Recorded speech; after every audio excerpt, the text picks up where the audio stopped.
Good morning, everyone. Welcome to The Unleashed. I haven't done this section for quite some time, so thank you all for being patient and watching. Today, I am always excited about my guest, but I'm especially excited about my guest today. His accomplishment. We hear the word people who break glass ceiling. I don't think he broke glass ceiling. I think he shattered heavens. So uh, he shattered heavens with his accomplishment from his background.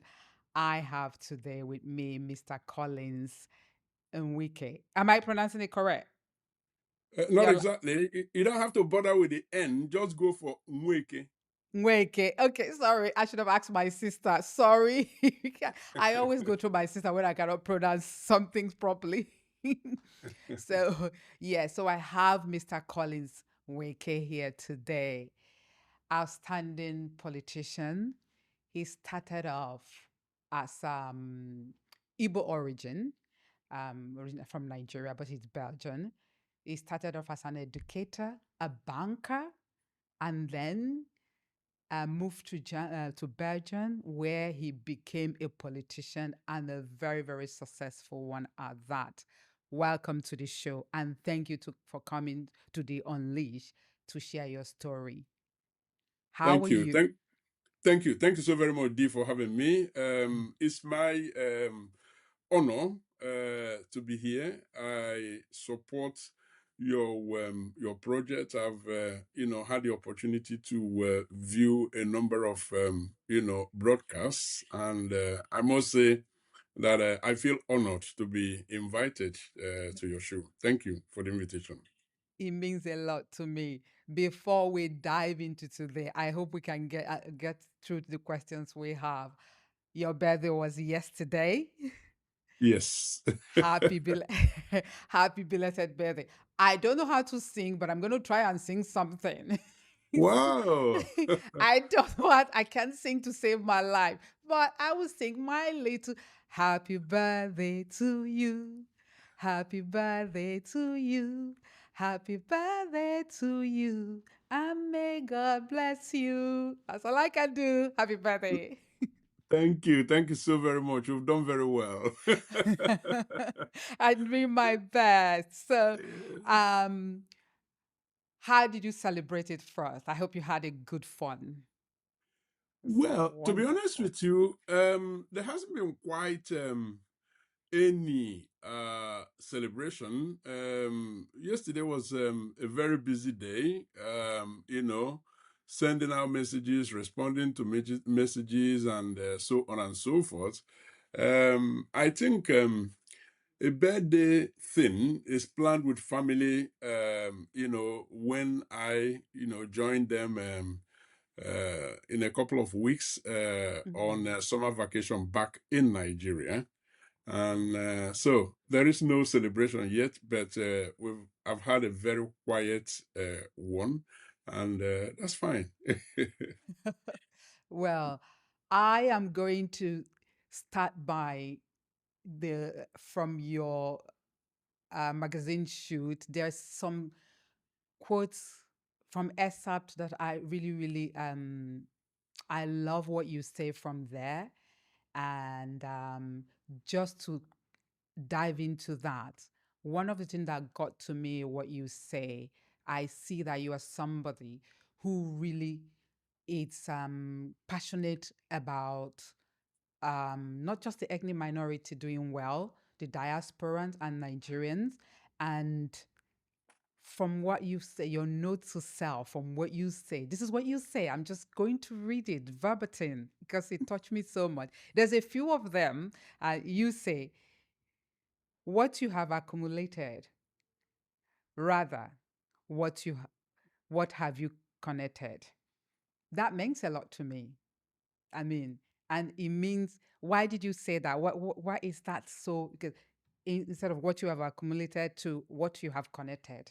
What, what's, Yeah, well, thank you for pulling that out and for making a reference to that 61st birthday reflection, because that's exactly what it is, mm-hmm, where early in the morning is my best time of the day. I'm an early bird, so I get up and then reflect on what had gone on the previous day, and then begin to reflect on what is going to happen, on that same day. So, on the eve of my no, sorry, a couple of days to my birthday, I was just having a reflection on what life has meant. And I must say, I thank God, for enablement. I thank God for good health. I thank God for all the, call it accomplishments and all of that. But then you come to that point at 61 where you begin to ask yourself, well, what is the most important thing in life? And then, having raised two, young professionals, successful, I must add, here in Europe, my two sons, and having, been mentoring a number of, young people, both Africans and European, who, read up the things I put out there and then contact me. Some of them are doing, research, masters, doctorate, and all of that. They contact me to have a conversation, a deep conversation, really deep dive into some of the things that I have said that is in line with what they are writing about. And then, those are the most important moments I found in the last couple of years. Sharing with people, pointing the way where I can, and I do that quite a lot with young Nigerians. I don't, hesitate to admit to them that our generation and the generation before ours have failed them, Mm. but we, have the golden opportunity to prepare them, for the challenges ahead, and most of those challenges we created them.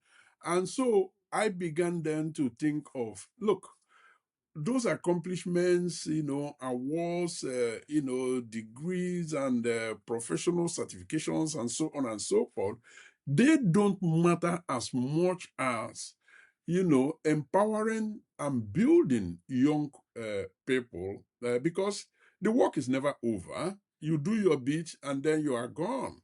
And people have to take over. People have to finish up some of those jobs that you have started. And so, for the rest of my time here on earth, I think I'll be doing more of that. And that's exactly what I try to capture in that line that you read out. Oh, we are very grateful for that. Thank you for being there for young people. People need it a lot. And I say myself, because I haven't even met you, it's just short meeting, and the way you've already connected me to some, which I don't want to discuss on this show yet because it's not happened. It means a lot to me. And so thank you so very much. I'm going to now move over to your political career. How you were very successful in doing that in Belgium, in a what inspired you? First of all, because where you were elected as from my audience, he was a councillor and he held that position on about 3 terms, right? That's Correct. correct, yes. Three And terms. 3 terms, and that was in West Flanders. I'm not sure if I'm pronouncing it correctly. That's In correct. West Okay, Flanders, yes. West Flanders in Belgium, and very very conservative area. Hmm. What made you stood out, and what even inspire you to even pursue that and achieve it? Well, when I came in here, as a young, migrant in my 20s, then I saw, quite a lot of things that are right about my new society. Yeah. I'm never character, by character, by nature. I'm never a passive person. If I'm somewhere, I get involved. So I observe quite a lot of things going well, but I also, dictated a number of areas that I believe some changes could be made, because I already calculated at that time that geopolitics is affecting everybody. The sort of things that are happening now, the geopolitical shift that we are witnessing today. I mean, I had read quite a lot of political biographies, analysis, and all of that, and I knew that the world is not going to get more and more reclusive. The world is going to, get more and more intercultural. People are going to be moving Mm, from different countries and everywhere. So I found that such movements, of course, creates huge challenges in terms of the new people in a new environment adapting to their new environment, and the people in that environment, the host community, as I call them, adapting to the new reality of, some strangers from somewhere they are not aware of, coming to join them. So I thought that intercultural management is going to be a major issue in the future, and people from different backgrounds, different ethnicities, have got all come together and begin to build the new world mm, as I described it then. So that was how I mean, I didn't just make that conscious decision. I'm getting into politics. No, I started with community organizing, set mm, up the first refugee reception organization here with the then Minister for International Development, who happened to be my neighbor at the time, and then set up other community organizing outfits, collaborated with others, and so I got exposed with the society, and so that was how the political journey started, because in the run up to the election of 2005, I got a request from several political parties, mm. to join them and use their platform to continue the work that I was already doing, and I finally settled for the Greens. Wow. Yeah, it was Green parties you contested on your party. Um, what stood out for me, because over here I always tell people we need to, when you come to a place, embrace, try to know the culture, try to see what you can do. And you have done that brilliantly. And we are so happy and lucky to have you, to make people see that you can put into the society you are in and also get out from that society. So thank you for that. Now, moving on, because you wear so many hats, you are now a consultant, international consultant. And my next question would be, when people look at your career, they see history made in Belgium, international diplomacy, media commentary. But if you had to describe the core mission that drives Collins, Nweke, sorry, in just one sentence, what would it be?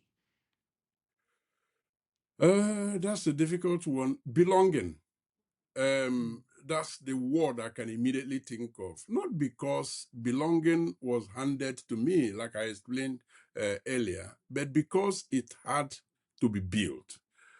I arrived Belgium as a young Nigerian with dreams, uncertainty, and a completely different cultural background. Now, over time, I realized that integration is not about abandoning where you come from. It is more about contributing to where you are. Every stage of my journey, Mm, from working, raising a family, learning Dutch, because you have to bear this in mind, that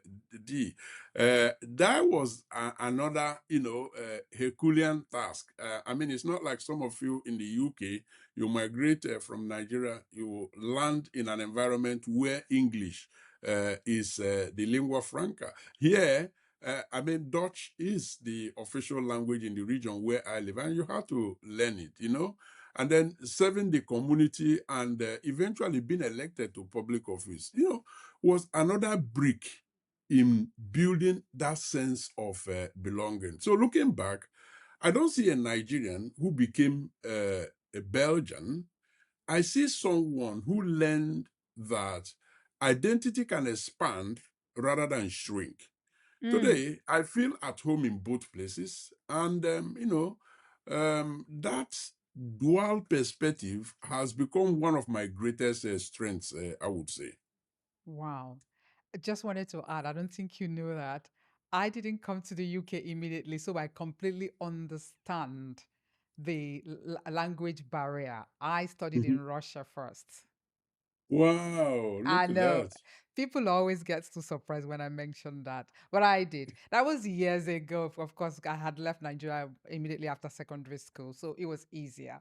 Mhm. So I do understand the language barrier, and which is why it's amazing how you have conquered that and able to get the people, get the culture, and also sell your own culture. So well done. Thank you. And my next question is, you are constantly moving between Belgian local governance, Africa diaspora and affairs, global media studios. Where do you feel most at home these days?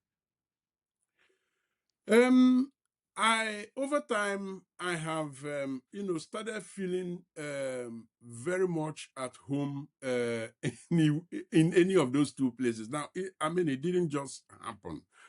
I must say that at the initial stage, one kind of hung up on Nigeria because you arrive at a place, you have to settle in, learn the language, like I said earlier, study, work at the same time that you are studying to, support yourself. You've kind of left everything behind and then raised a family, at some point as well. And then, building a career and all of that. So you have, basically not much time to think about that place that you had left behind. And in the time being, things weren't really very rosy back home. And so, it was like, come on now, let's focus on where I am now and Mm, where perhaps the future is going to be.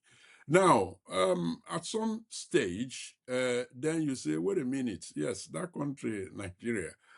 Now you kind of reconnect, mm, and I mean, for me, that reconnection took place, I would say, 10, 15 years ago.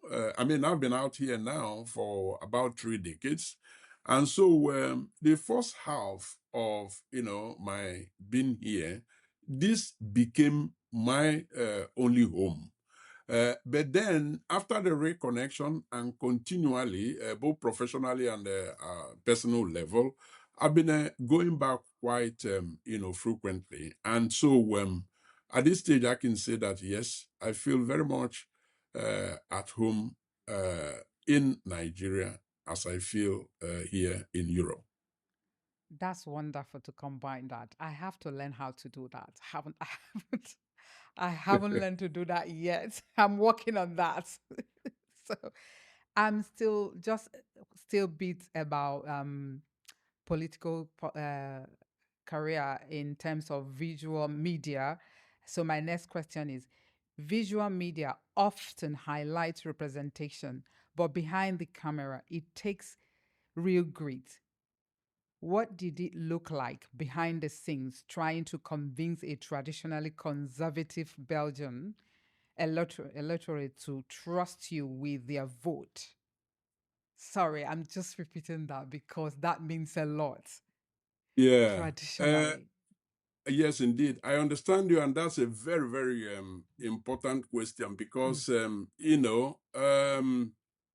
out here in Belgium, if one decided, an ethnic minority, somebody coming in from Nigeria, if you decide you're going to go into politics, you have to realize in the first place, thinking strategically, that it is not the Nigerian or the African or the ethnic minority vote that will get you elected. So you have to, reach across board if you truly want to be elected.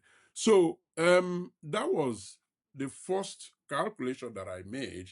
And anyway, while other candidates, my opponents, were doing the big posters, billboards, heavy interviews, and so on and so forth, I took to door to door, formed a small, team, mixed team of, both ethnic minorities and, Europeans. And Brilliant. yeah, we just hit the streets. We took a map of the city, studied the demographics, but also, the makeup in terms of social structure and so on and so forth of the city, and then determine which message suits which, segment of the society. And so, but we have a one common, message, and that underlying message is this: a monoculture, if Right. it ever existed, is gone. It is dead and it is buried. The reality of today is that we are dealing with an intercultural society. And so our challenge is managing that interculture, because we're not going back to that monoculture if it ever existed. And so we have to learn to live with one another. I'm one of the people we're talking about, and I have taken time to, study the society here. At the same time, I am a parent. I am worried about the same thing that you are worried about. The kids are healthy, they are going to school, they are playing in a safe environment, and so on and so forth. And so you can safely call me a bridge between culture, a bridge between people, and with that, we make the best out of it. Now, there is one thing about the European electorate. Let me narrow it down to Belgium. They will tell you what they have in mind. Some will listen for a minute or two, and they say, "You have my vote." Others will say, you made some very compelling points here, but I am already committed, but I will think about it. Others will say, well, I'm still undecided, but, I will, think about what you have said. But there are others who will say, sorry, I do not believe in this society, this new society that you are talking about, and so you are not going to have my vote. They will tell you that to your face. And so when the election was over, my God. I mean, in fact, one of the headlines was the African guy has done it with African voodoo, because they just didn't, Really? That was the absolutely. headline. Yes, they just couldn't imagine how, I was able to convince people that yes, they need me now in their time of history to, navigate the political terrain. I think you should come and give our Kemi bed knock how this should be done. Seriously. Because, Okay. yeah, you need to come and give her a lesson how. But let's leave Kemi alone. Moving Exactly. on, and that's the only way to do it. You did it very well, coming to the level of the people, seeing Yeah. them one to one. That was Hmm. brilliant. So Yeah. they are not seeing you. You are not far fetched. You don't know what is reality. Brilliant. So the next question is, for viewers watching this who want to enter politics as a minority or an immigrant in Europe, what is the one unwritten rule of political survival they won't find in textbooks? Be yourself. Mm. That's number one. Be prepared to learn. When mistakes occur, be willing to, accept the mistake, talk about what you have learned from the mistake, and, talk about what you are going to do differently going forward. Mm. Voters appreciate such human approach to politics, because for a very long time everything has always been packaged, in a particular way. Denial has become, an integral part of, politics. Mm. And politicians may think that, the electorate, they are stupid. They buy every of those, lies that they feed them, misinformation, and so on and so forth. No, that's not the case. So it is important to be upright, like I said. Admit your errors when you make one, but talk about lessons you have learned from it and how you're going to do things differently. But I think also consistency is very, very important. I mean, Always. you can't be saying A and be doing B. Party allegiance is also another issue of importance. Mm. I mean, you have to be a true party person, and so internally, you have to be able to debate and let them know where you differ from, the general policy. But publicly, of course, you have to defend your party line, Yeah. even when you disagree, with it. I mean, what they call diplomatic ambiguity Mm. is not a crime in politics. In politics, you can learn to say things, but not quite saying very much. I mean, the electorate, they are not stupid. They will know where you stand. And so party allegiance is important as well. All right, I'm going to leave politics alone now for a bit, but Exactly. but I think I'll come back to it in it. Let me just move on another area like the diplomacy and all of that. So my next question is: you speak passionately about economic diplomacy of the diaspora. For our audience watching, could you break down what that means in practice? How do we move from people just sending money back home to actual structured economic power? Right. Remittances are important because they help families, they help them survive. But survival is different from development, D. Mm. The next frontier is diaspora investment in businesses, innovation, education, healthcare, research, technology transfer, and public, institutions. My book, Economic Diplomacy of the Diaspora, that came out just February this year, argues that our greatest export isn't money, it is knowledge.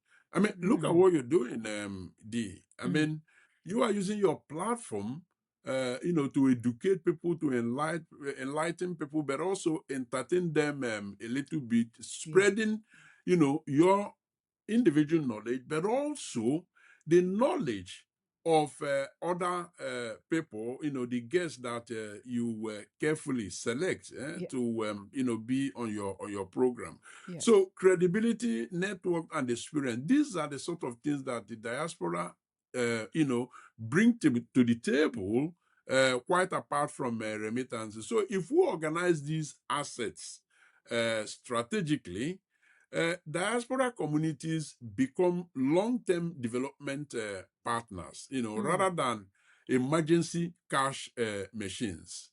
Cash cow. Mm. Rather than emergency cash cow. That's a Mhm. very, very well. I hope we get there one day. But Indeed. saying that, I don't want to dive into all the obstacles in Nigeria. This Mhm. let me, because I have so many questions I want us to cover. I don't want to just get away from it because you have so many knowledge I want you to share with our guests, with the audience. As a global affairs analyst, you look at the big picture.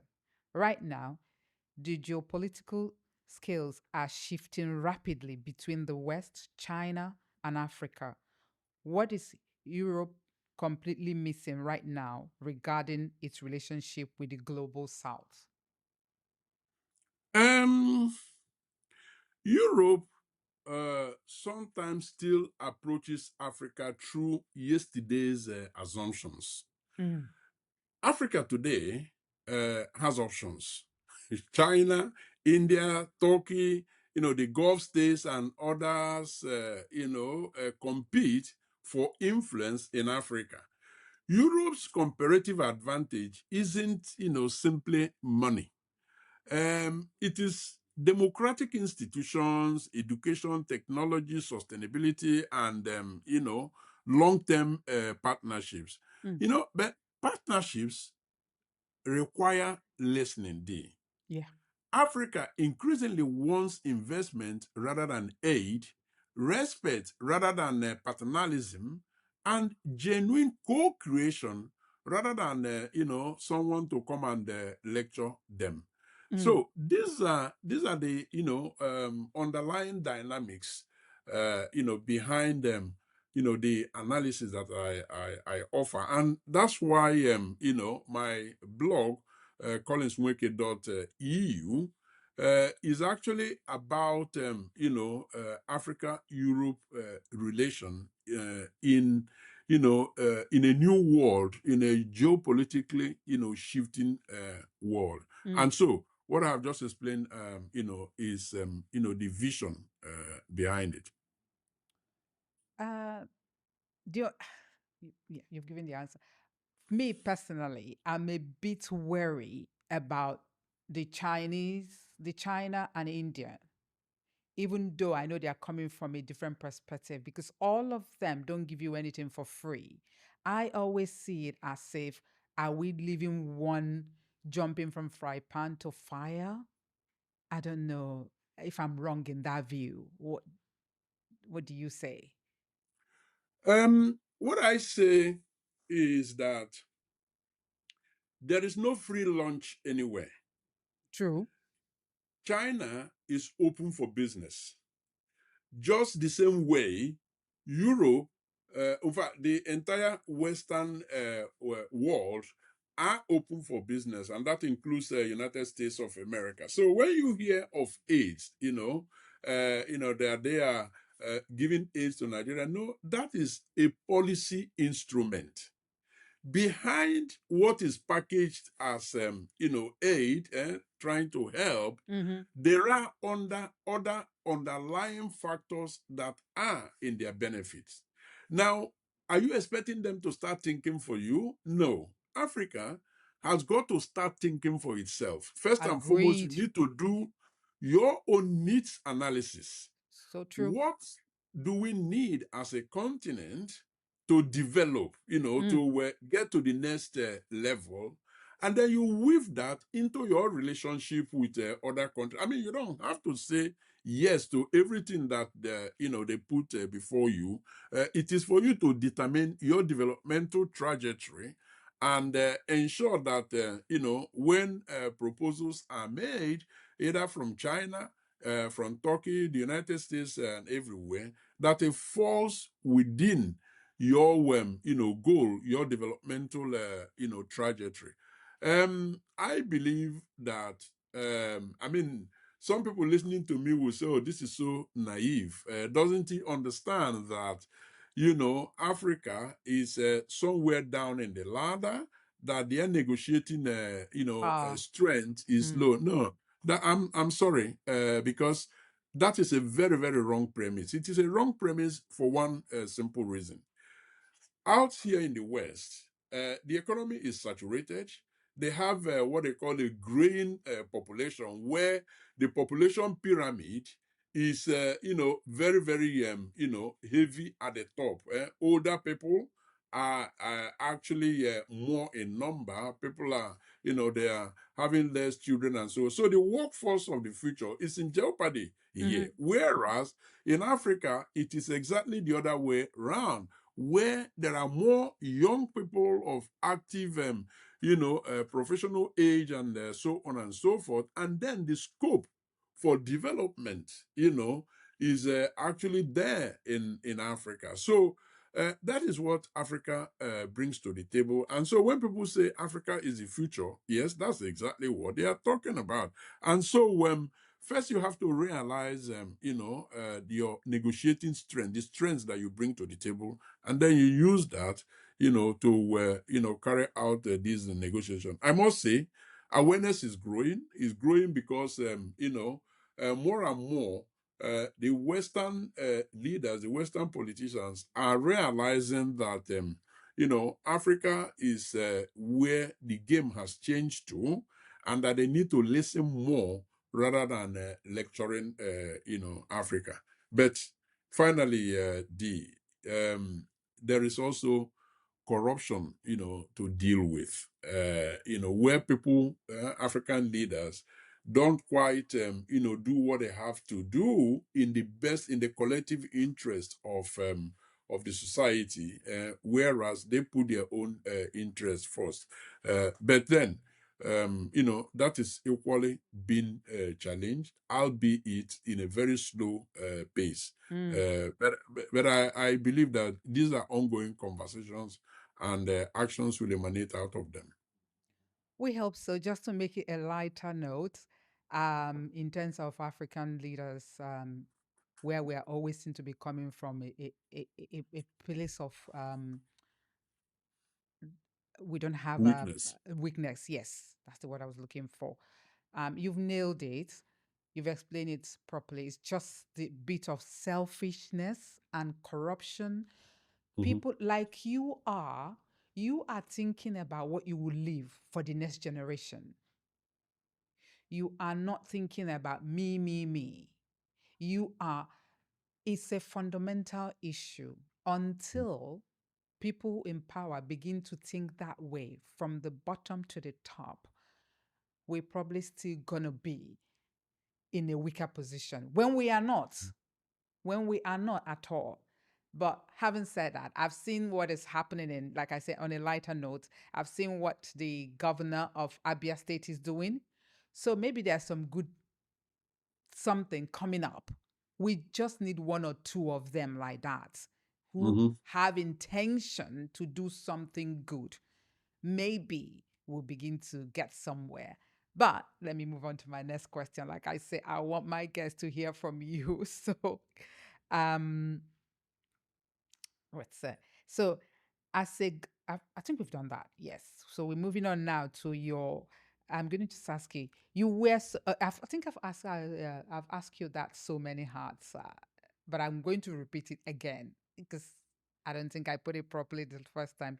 You wear so many hats: consultant, politician, media analyst, family man. How do you protect your time and avoid burnout when the world geopolitical geopolitics are moving at 24/7 pace? It is. Yeah, I laugh because yeah, that's some call it recurring decima. Yeah, burnout is real. It affects people, quite easily, and Mhm. a place of work everywhere you find all of those. I think there are just a few tricks. I mean, I'm careful here now what I say because I'm not a psychologist, so I wouldn't be counseling people, but I will share my own experience. Mhm. I have learned that balance isn't something you find; it is something you intentionally create. D. Right. No, I have. I read every day. I write because writing helps me organize my thoughts.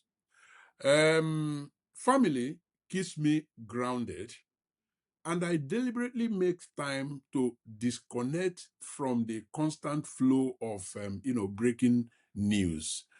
Curiosity energizes me more than ambition, and so these are the things that allow me to maintain that very much needed balance. If there is, aside from your book, which I have not read, that I promise I will read it. I will definitely have not read it yet. But aside from your book, every aspect, what other book would you recommend for an aspiring leader? Well, you've blocked me out already, D. I don't want to I get, mean, but it's okay. Let's talk about your book. Okay, no, no, tell them no, no, about your no, no, book. we've done that already. I mean, this doesn't have to be, all about me. Now, there is this book. Honestly, I'm not sure the title. I'm getting it right, but I think it is something I'm trying to look at my little shelf here. Sorry for Oh, putting you on the spot. Don't worry. no, no, no. It's all right. I think it's actually on my Okay. bedside cabinet, because that is a book. It's a management book combined with leadership and all of that. It Mm. talks about I think about 91 things that successful people have to do. Successful people and those who are aspiring to be successful, to be great in whatever you do. It doesn't have to be just politics. It could be professionally, in general, and then personal life. Mm. So it contains quite a number of tips. I would have to find the actual title and make sure I send it to you.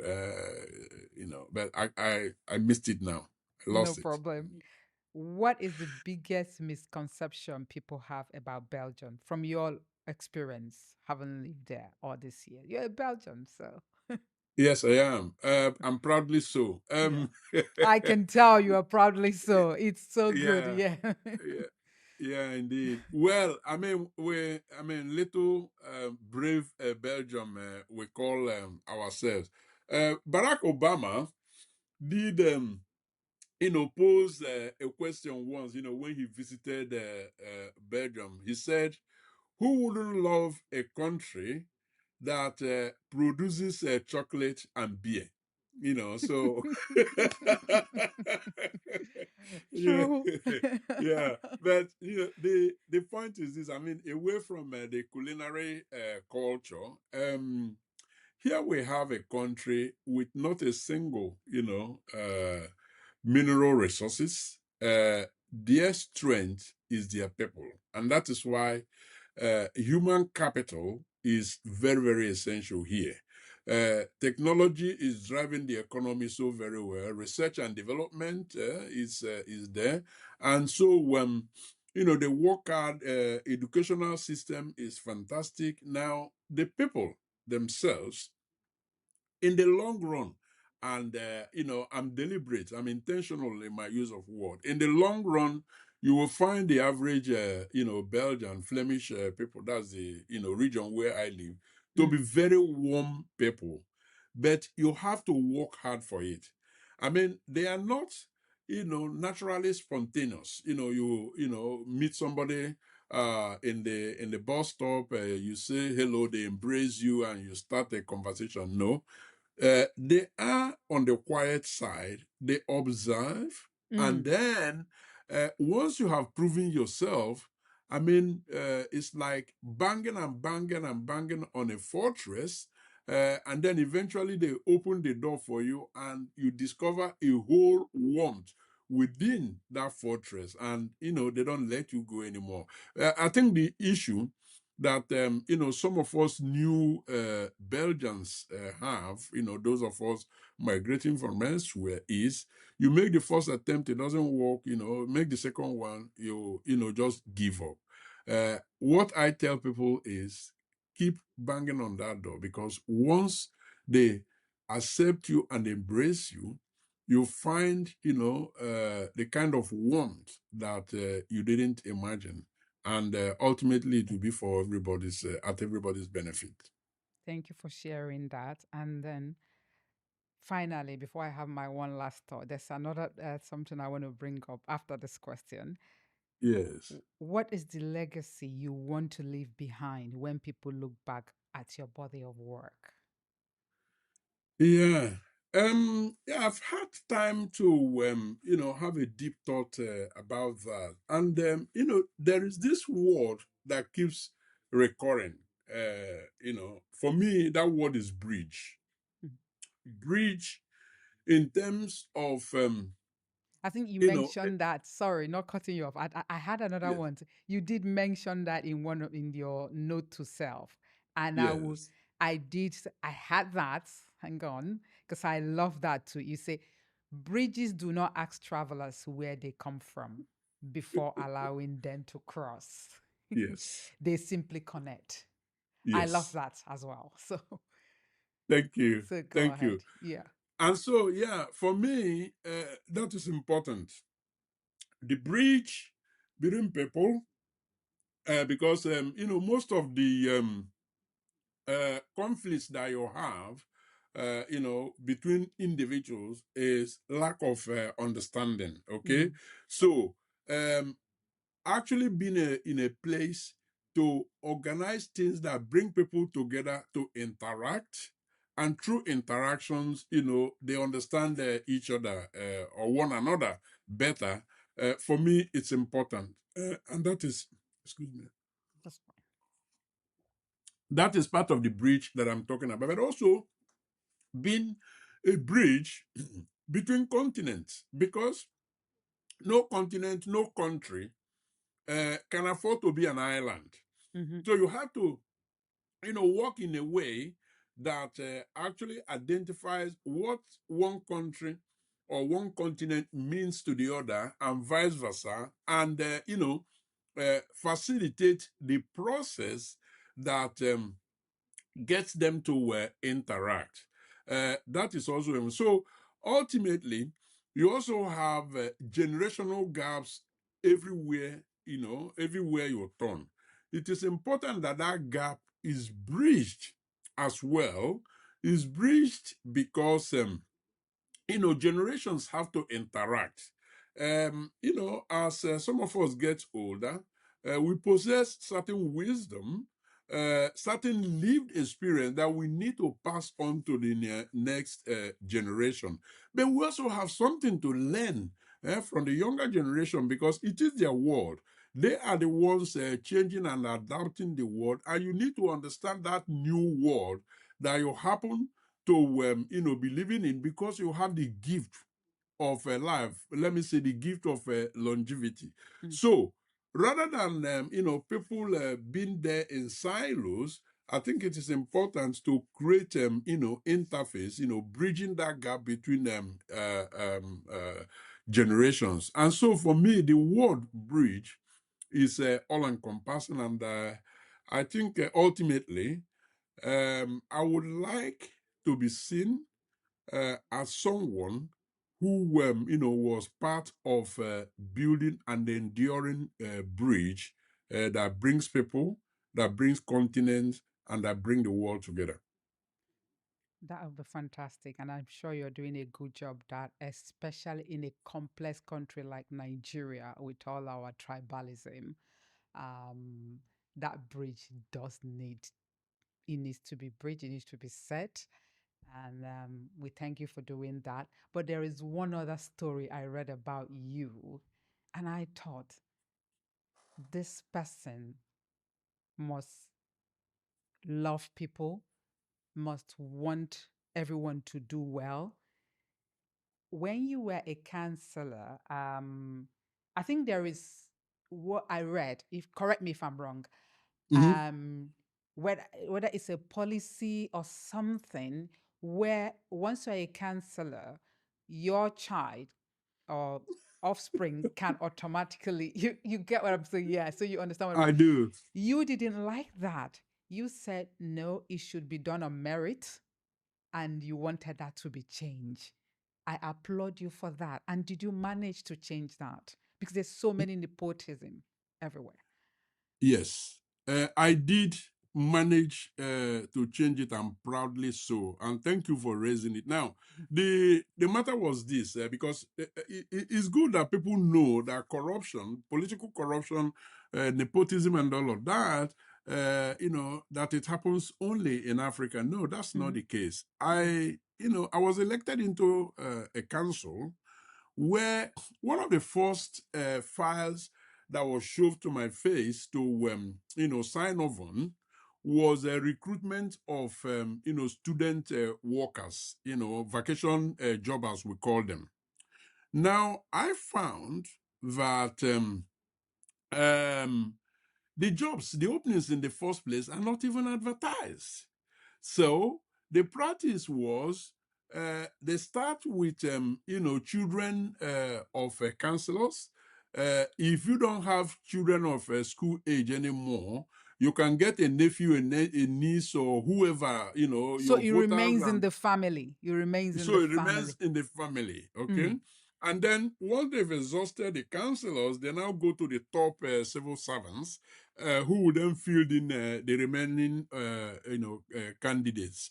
Now, I felt that anybody who cares about breaking generational poverty, who cares about giving opportunity to people of little or no means, people who have less connections, well then that system must be wrong.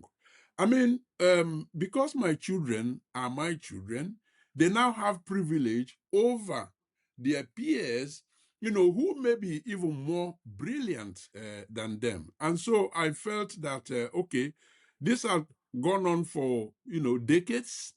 And so I know that changes, can come, I mean, the most durable changes come gradually. So I said, listen, I'm not going to sign off on this. I'm not going to contest it either. I mean, in terms of voting it down, I'm going to abstain. But against the next batch of recruitment that is 12 months away, we need to change A, B, C, D. If we must discriminate, if we must give preference to any group, it has to be those groups from poor backgrounds who do not have the connection to get their children fixed in any job. I mean, I could call one or two friends here and there, and my children get fixed in the job that they wanted. But it is better to leave the playing field to be to be level for everyone. Anyway, you know how politics goes. Immediately it wasn't accepted, but then the pressure mounted, and ultimately they got rid of that system. Well done for that, for standing on principle on what you believe in, and for making sure it was phased out. It's now open to everyone. Outstanding, and I hope you continue to do more, and not only as you were doing intercontinentally here and in Nigeria, especially in Nigeria, because we still want our country to do well and we're all passionate about it. Thank you for coming to the show, for taking time. I will still send you my cake that I baked personally. Don't hold me to that. No problem. Thank Th- you so th- much for coming to the Thank you. show, ladies and gentlemen, Mr. Nweke. Thank you. Yeah, Thank you, Dee, for having me. thank And you. I wish you were more success with the program. Thank you so much. Just for being here means a lot to me. And thank you for the connection already. Thank you, people. Before I close, people watch The Unleashed. It's available on Spotify, Apple Podcast, Amazon Podcast, and YouTube. Please watch, follow. Thank you. And then you will hear the fantastic Mr. Nweke, his experience, and so many other guests. Thank you all for watching, and bye. Bye Thank for now. you. Thank you. Thank you.